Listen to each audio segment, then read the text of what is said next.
असंयुक्त हस्तमुद्रा कौन जो हस्तमुद्रा एक हाथ में प्रदर्शित कराए ताकू असंयुक्त हस्तमुद्रा कहुए।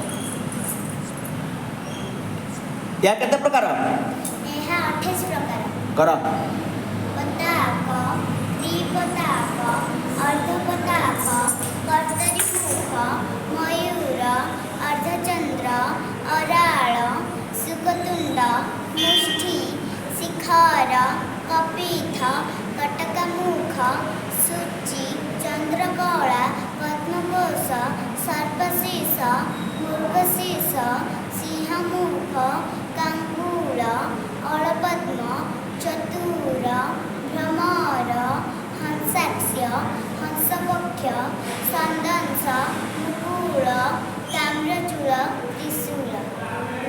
आउ जो हस्तमुद्रा है कौन आउ दोटी आउ गोटे कौन संयुक्त हस्तमुद्रा से केते प्रकार ताहा 23 प्रकार ता किमिति विनियोग करा जाय हस्तरे जा प्रदर्शित करा जाए ताकू संयुक्त हस्तमुद्रा कहा जाए। कर अंजलि कपोत कर्कट स्वस्तिक डोलाहस्त पुष्पकूट उच्छंग शिवलिंग कटकवर्धन कर्तरी स्वस्तिक सकट शंख चक्र संपुट पाश तिलक मत्स्य कूर्म वराह गरुड़ नागबंध भेरुंड खट्व।